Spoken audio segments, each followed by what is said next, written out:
SSMB 29 కోసం super star Mahesh కొంత training పూర్తి చేసిన సంగతి మనందరికీ తెలుసు.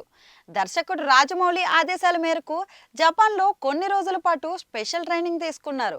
అటుపై ఆఫ్రికాలోని ముసాయి ఫిగ్మిస్ తెగల మధ్య బేసిక్ స్పెషల్ ట్రైనింగ్ కూడా తీసుకున్నట్లయితే ప్రచారం జరిగింది.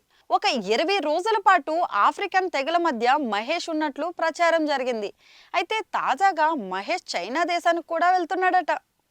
సినిమాకి సంబంధించి కొంత మార్షల్ ఆర్ట్స్ పై కూడా బేసిక్ ట్రైనింగ్ అవసరమని భావించి జక్కన్న చైనాకి పంపిస్తున్నారట. ఈ నెల మిడ్లోనే మహేష్ చైనా ప్రయాణం ఉంటుందని సమాచారం. అక్కడ ప్రత్యేకమైన నిపుణుల ట్రైనింగ్ ఇన్స్టిట్యూట్లో శిక్షణ ఉంటుందని వార్తలైతే వస్తున్నాయి. మహేష్తో పాటు రాజమౌళి కూడా అటెండ్ అవుతారని కొందరు అంటున్నారు. ఆయన ఆధ్వర్యంలోనే మార్షల్ ఆర్ట్స్ మాస్టర్స్ ట్రైనింగ్ ఇవ్వనున్నారట. ఇక ఇదే నిజమైతే మహేష్ని ఏ రేంజ్లో సానబెడుతున్నారో ఇక్కడే అర్థమైపోతుంది. షూటింగ్ ప్రారంభానికి ముందే ఇన్ని రకాల ట్రైనింగ్లు అంటే చిన్న విషయం కాదు. మరి ఎంతో ఓపికతో పూర్తి చేయాల్సిన శిక్షణలు ఇవన్నీ. సినిమా కోసం మహేష్ ఏమాత్రం ఆలోచించరు, కాంప్రమైజ్ అయ్యే వ్యక్తి అస్సలే కాదు. జపాన్ మసాయి తెగల మధ్యనే గడిపిన మహేష్ చైనా ట్రైనింగ్ పూర్తి చేయగలరా? ఏమంటున్నారు అభిమానులు?